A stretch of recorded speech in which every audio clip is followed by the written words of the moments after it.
Bukayo Saka has inflicted the pain of a premature sell, but I'm still heading into game week 10 with green arrows and a stack of free transfers as well. Help me get this one to 1,000 likes and subscribe if you haven't done so already. Let's get into it. Starting off with how my game week 9 went, and as I mentioned, green arrows finished on 65 points. Up about 200k places. Could have done with that green arrow being bigger. Saka and Salah definitely dented that in the final game of the game week. I reluctantly sold Saka for Foden going into this game week because I decided that if Saka wasn't featured in any training pictures on Friday, then he had to go. Already regretting that move. I need to find a way of getting him back fairly soon. Some good returns elsewhere in my squad though. Chris Wood with a brace. Currently yellow flagged, but it's not a big issue, so I'm not going to worry about that. And Burmo with a brace. Cole Palmer with double digits once again. Captain Haaland with just a goal. It's a shame to see him not deliver more. He certainly had the opportunities in that game. A blank from Morgan Rogers, another blank from Dominic Solanke. Not a lot to take home in my defence either. 0 from Raya. Rico Lewis did get a clean sheet. The first Manchester City clean sheet since game week 1. Gabriel went off injured and he now looks to be the biggest problem in my squad going forward. Now, we've got another significant midweek of football with the round of 16 in the League Cup taking place on Tuesday and Wednesday. There's 13 Premier League sides involved here. We do have 5 all-Premier League clashes, perhaps easier fixtures for Southampton against Stoke, Brentford against Sheffield Wednesday and Arsenal against Preston. So it doesn't look too promising that we'll get any exciting news on Gabriel's status. Hopefully we see a midweek off for Saka, that'll be the main thing. And then, yeah, some big clashes elsewhere on Wednesday. So I would try and hold on to your transfers as long as possible unless you've got exact funds, because anything could change in terms of injuries and suspensions going into this games, especially because we're now at the business end of the competition. My transfer plans then, I've got 3 free transfers, quite a bit of money in the bank as well. Just looking at my side at the moment, obviously I would love to reverse last week's transfer of Foden to Saka.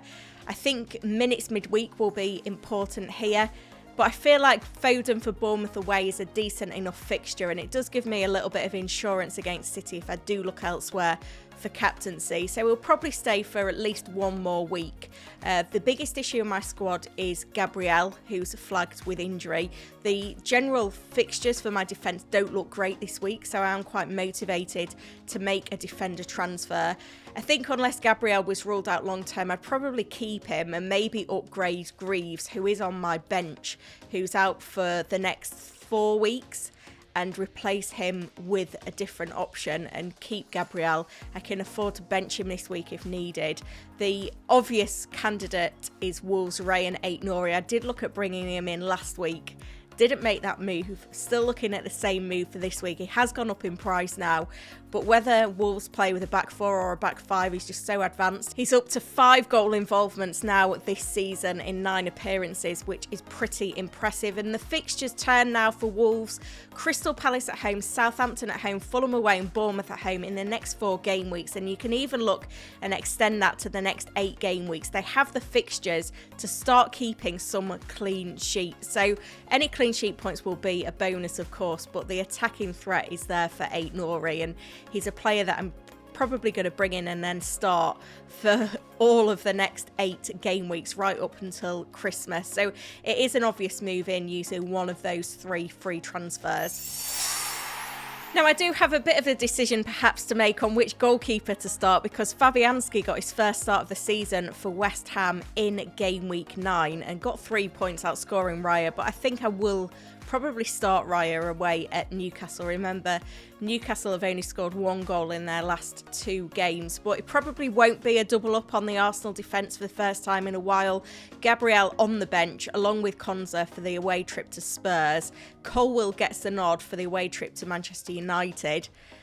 It's really difficult. I've just not got the strength in my defender spots at the moment. Obviously, Aït-Nouri looks like a great shout at home to Crystal Palace. We've also got Lewis away at Bournemouth, who I'm very happy to start in that fixture as well. Looking further forward, the front seven kind of picks itself, although dibbling at home to Everton, it is a good fixture, but I am going to start the other candidates here. So we've got Foden away at Bournemouth, Palmer away at Manchester United.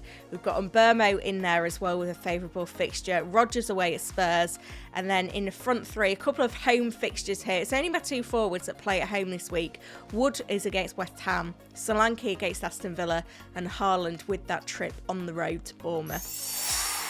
Now, when it comes to captaincy, I do feel like there's a bit of a decision to make this week. And I want to note that if I was a Mo Salah owner, at home to Brighton, I would prefer to give him the armband over the likes of Haaland and Palmer.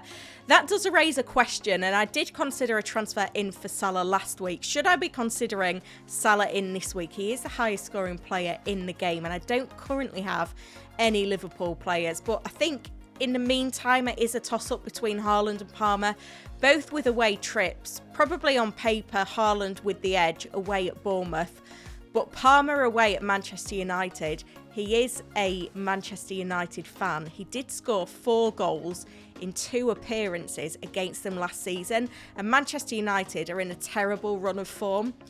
Chelsea, a team that seem to be gelling a lot better than City at the moment. So as things stand, I think I am going to give Palmer the armband with Haaland vice-captain. But if Palmer doesn't get the midweek off and Haaland does, then I could be tempted to change things around. So a lot does depend on the midweek minutes before locking in the armband. But it is Palmer who it's with at the moment.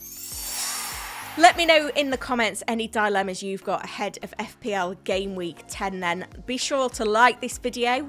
Let's get it to 1,000 likes and subscribe to the channel, and go check out the latest episode of FPL Green Room with my mate Gianni Battici.